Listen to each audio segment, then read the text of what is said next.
Okay, let's factorise this. इसे कैसे factorise करेंगे? मिडिल टर्म स्प्लिटिंग से। We pause the video here और आप एक बार इसे अपने आप ट्राई करें and then play the video. जब भी हमें मिडिल टर्म स्प्लिटिंग से फैक्टराइजेशन करना होता है तो पहला काम ये करते हैं कि इनका आपस में करते हैं मल्टीप्लाई। 3 × 8 ये हुआ 24। साइन को फिलहाल इग्नोर करो, 24 हुआ। अब 24 के ऐसे दो फैक्टर करने हैं, समझे? इसका इसका मल्टीप्लाई किया, ये आया। इसके ऐसे फैक्टर करने हैं जिसे माइनस करके ये आना चाहिए। This sign is important. अगर ये प्लस हो तो प्लस करके ये लाओ, और माइनस है तो माइनस करके ये लाओ। तो इसके हमने ऐसे करने हैं, लेकिन प्रॉब्लम यहां पर यह है कि इतना सिंपल नहीं है। यहां पे √6 है। तो अब ध्यान से देखो, असली खेल अब शुरू हो रहा है। यहां पे ये है √6, तो इसमें से 6 को करो अलग। यानी 24 क्या होता है? 24 होता है 4 × 6। तो ये 6 हो गया अलग, एक तरह से √6 के नाम ये 6 चला गया है। अब सारा फोकस अपना लेकर आओ 3 पे एंड 4 पे। 4 के ऐसे दो फैक्टर करो, इस तरह से इसे स्प्लिट करो, इसे फैक्टर करो जिससे माइनस करके 3 आए, विच इज सिंपल। 4 × 1, बिकॉज 4 - 1 होता है 3। Got it? तो अब यहां पर देखो, ये जो फैक्टर होंगे 24 के, ये होगा, एक तो होगा 4 √6, याद है हमने 6 को अलग किया था, और दूसरा होगा 1 √6। 1 को लिखने की जरूरत नहीं है, अभी हम मिटा देंगे उसे। अब यहां पे अगर आप इनका आपस में मल्टीप्लाई करो तो 4 × 1 = 4 एंड √6 × √6 6, तो ये 24 आएगा। और इन्हें माइनस करेंगे आप अगर, तो 4 √6 में से 1 √6 को माइनस करेंगे तो 3 √6 बचेगा।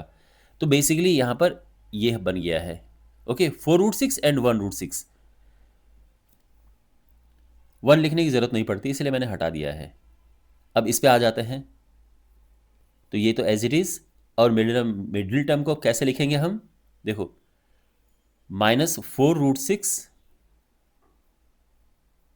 x plus √6 x -8। समझे आप?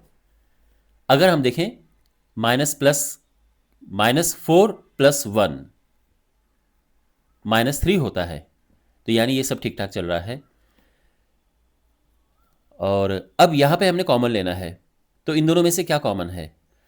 अब यहां पे आप अगर देखें तो 3 जो है वो √3 का स्क्वायर होता है, √3 × √3, √3 × √3, और √6 होता है √3 × √2, है ना? यहां पे देखो, ये है अगेन। और 8 क्या है? देखो, 8 को हम कई तरह से स्प्लिट कर सकते हैं, लेकिन अभी देखते हैं ज़रूरत क्या है। वैसे मुझे लगता है कि 4 × 2 की ज़रूरत पड़ेगी, तो ये हो जाएगा 4 × √2 × √2। तो इसको हम बाद में देख लेंगे वैसे कि किस तरह से इसको ब्रेक करना है।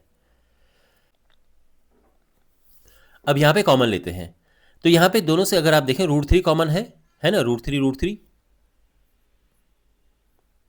साथ में x भी है। अंदर क्या बचा? एक तो √3 बचा, बिकॉज एक हम बाहर ले गए हैं, तो एक यहाँ बच गया। और ऑफ कोर्स 2x है, तो एक बाहर ले लिया, एक यहाँ पे बच गया है। माइनस √3 आया बाहर, और अब देखो 4 तो है ही यहाँ पे, और √2 भी बच गया है। x बाहर आ गया था, √3 बाहर आ गया था। समझ गए ना आप? √6 को हमने ये लिखा, 4 तो वहीं पे था, ये हो गया है। अब यहां पर इसको कैसे ब्रेक करें? तो देखो, 4 तो होना ही चाहिए, तो 8 होता है 4 × 2, और 2 को हम लिख सकते हैं √2 × √2। तो अब इन दोनों से क्या कॉमन है? इन दोनों से √2 कॉमन है। अंदर क्या बचेगा? √3x -4 √2।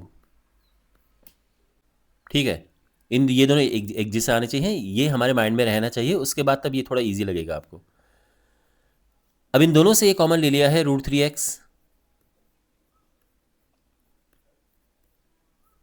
-4 √2, और यहां बचा √3x प्लस √2, और ये फैक्टर्स आ चुके हैं। ठीक है, और अब ये आपका होमवर्क क्वेश्चन है, इससे फैक्टराइज करो और कमेंट बॉक्स में अपना आंसर लिखो।